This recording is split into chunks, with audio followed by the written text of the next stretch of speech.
জীবনে দুইটা কাজ করবেন না, মানুষের বদনাম করবেন না আর প্রতিশোধ নেবেন না। যা হবে হবে, টিকা যায় তো, আমি তো চেষ্টা করি কারো বদনাম না করা, প্রতিশোধ না নেওয়া। যা হবে হবে। দুদিন বাঁচতে এসে কারো ক্ষতি করে বা প্রতিশোধ নিয়ে বদনাম করে বাঁচতে রাজি নই। সময় যে কয়েকদিন তা বুঝতেই পারছি, সকালে আছি তো বিকালে নেই। আর মরণে এমন জিনিস, আর কোনো দিন কারোর সাথে যোগাযোগ করা যাবে না। অবাক কিছু, মরণে অবাক কিছু, যার কোনো দিন আহাল পরিবার, ছেলে মেয়ে, অর্থ সম্পদ, বাড়িঘরের সাথে যোগাযোগ করা যাবে না। তার নাম মরণ, চলেই আসবে। বিবেচনা করা উচিত। রাসূল সাল্লাল্লাহু আলাইহি সাল্লামকে জিজ্ঞাসা করা হলো সবচেয়ে বুদ্ধিমান কে? তিনি উত্তরে বললেন যে মরণকে স্মরণ করে সে। রাসূল সাল্লাল্লাহু আলাইহি সাল্লামকে জিজ্ঞাসা করা হলো বলেন তো আল্লাহর নবী সবচেয়ে বুদ্ধিমান কে? তো আল্লাহ রাসূল উত্তরে বললেন মরণকে স্মরণ করে যে, সে হলো সবচেয়ে বুদ্ধিমান। উত্তরে আল্লাহর নবী এই কথা বললেন। সম্মানিত দিনী ভাই বোন, আল্লাহ তাআলা বলেন আনফিকু মিম্মা রাযাকনাকুম মিন ক্বাবলি আন ইয়াতি আহাদাকুমুল মাউত ফায়াকুল রাব্বি লাউলা আখারতানি ইলা আজালিন কারীব ফাআসাদদাকা ওয়া আকুম মিনাস সালিহিন। তোমরা দান করো আমি যেটা দিয়েছি সেখান থেকে। আমি তোমাদের অর্থ সম্পদ দান করতে বলিনি, আদেশ। আদমের ছেলে মেয়ে শোনো, সবাই দান করো, আমি যেটা দিয়েছি সেখান থেকে দান করো। ওই দিন আসার পূর্বে দান করো। যেদিন চলে আসবে মরণ, তখন আমাকে বলবা একটু সময় দেন, একটু সময় দেন, আমি দান করে ভালো মানুষ হব। অথচ আমি সেদিন সময় দিব না। অত্র আয়াতে কয়েকটা জিনিস জোরালোভাবে বলা হয়েছে। তার একটা হলো দান করো, আদেশ। দ্বিতীয় হলো আমি যেটা দিয়েছি সেখান থেকে করো। ওগুলো কি তুমি বুদ্ধি করে করেছো নাকি? আমি যেটা দিয়েছি সেখান থেকে দান করো। তিন হলো এই, সেই দিন আসার পূর্বে দান করো। যেদিন মরণ চলে আসবে তখন আমাকে বলবা যে একটু সময় দেন, একটু সময় দেন, দান করে ভালো মানুষ হয়ে যাই তারপরে। অথচ আমি সময় দিব না, মুহূর্ত সময় হবে না, চেয়ে কোনো লাভ নেই। মূল কথা যেটা, সেটা হলো এই, মরণের সময় কেউ বলবে না যে উমরা করে ভালো মানুষ হবো। খালি একটু সময় দাও, খালি উমরা করতে যাবো আর আসবো, বিমানের টিকিট করবো, যাবো, উমরা করে চলে আসবো, তারপরে মরণ দাও। কেউ বলবে না। কেউ বলবে না যে আমি তাহাজ্জুদ পড়ে নিই একটু, তারপরে মরণ দাও। কেউ বলবে না যে একটু হজ করে নিই। কেউ বলবে না যে তাসবিহ তাহলিল জিকির আজকার করে নিই, তারপরে মরণ দাও। এটা কেউ বলবে না। সবাই বলবে একটু সময় দাও, একটু, তাহলে আমি দান করে ভালো মানুষ হব। মরণের সবাই মানুষের এটা দাবি, দানই একটা পথ যার বিনিময়ে জান্নাত সহজ। যখন রাসূল সাল্লাল্লাহু আলাইহি সাল্লাম বললেন সবচেয়ে দামি জান্নাত হলো এই, তো সাহাবীগণ বললেন কে পাবে? তখন আল্লাহ রাসূলুল্লাহ বললেন যার স্বভাব ভালো সে পাবে। তারপরে বললেন যে অসহায় মানুষকে খাওয়াতে পারে সে পাবে, যে দান করতে পারে সে পাবে দামি জান্নাত।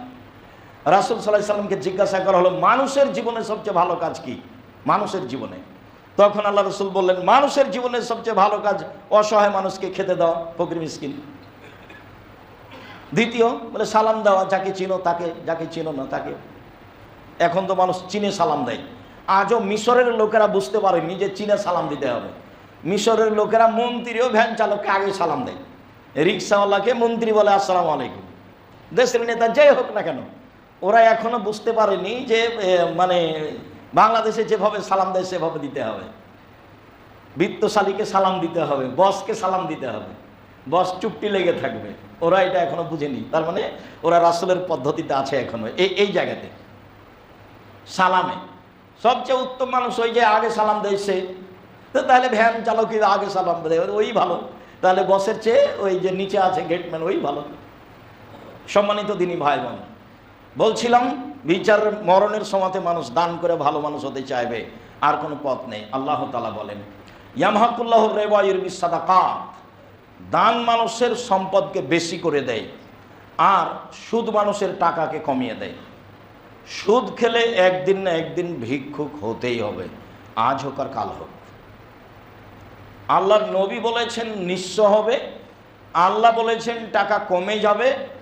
আর উভয়ের সমন্বয়ে আমি বলি মানুষ একদিন যারা সুদ খায় তারা রাস্তায় নেমে যাবে।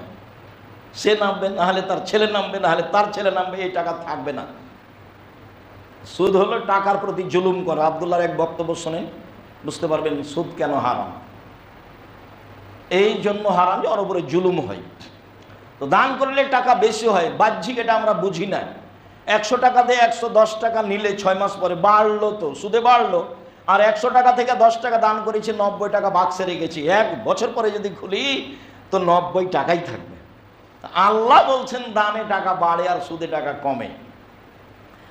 আবু হুরায়রা রাদিয়াল্লাহু তাআলা আনহু বলেন, রাসূল সাল্লাল্লাহু আলাইহি ওয়াসাল্লাম বলেছেন, ইয়াবনা আদম, আল্লাহ তাআলা বলেন, ইয়াবনা আদম আনফিক আলাইকা, আদমের ছেলে মেয়ে শোনো, দান করো, আমি পাল্টা দিয়ে দেব, আমি ওটা বেশি করে দেব। তাহলে হুবাহু বেশি হবে না, দান করলে হুবাহু বেশি হবে না, ওর ফলাফল বেশি ভালো হবে। ফলাফলে দেখা যাবে যে এক সময় ব্যবসা নিরাপদ হয়ে গেছে, ভালো হয়ে গেছে। রাসূল সাল্লাল্লাহু আলাইহি সাল্লাম যখন উপার্জনের কথা বললেন তখন বললেন, দিন মজুর, কিষান কামলা, ঘাম শুকানোর আগে টাকা দিয়ে দাও, টাকা দিয়ে দাও, টাকা দিয়ে দাও, পারিশ্রমিককে টাকা দিয়ে দাও। তার মানে ওর টাকা সন্ধ্যায় শেষ, একদিন দিন খায়, দিন আয় করে, দিনে খায়, আয় ইনকাম শেষ।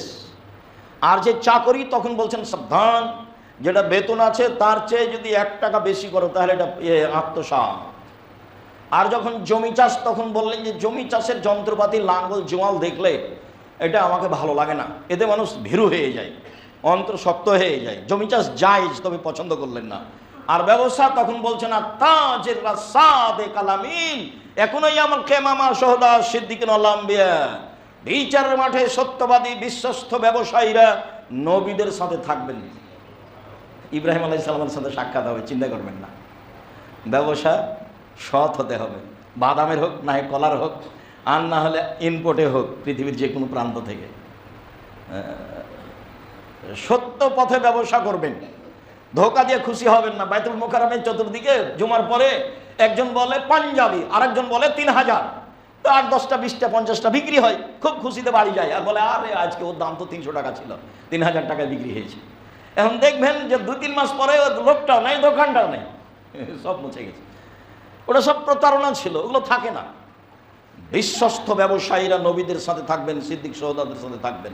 আবার বলছেন, পৃথিবীর মানুষ শোনো, ইয়া মাশারাত তুজ্জার, ব্যবসায়ীরা শোনো, ইন্নাল বাইয়া ইয়াহজুরুল কিযব ওয়াল হালাম, ব্যবসাতে মিথ্যা কথা চলে আসে, কসম চলে আসে, মানে আসে, স্বাভাবিকভাবে চলে আসে। ফাসুবহু বিসাদকা, ওটা দান করো মিটে যাবে, এটা দান করো মিটে যাবে, ওটা দান করো মিটে যাবে।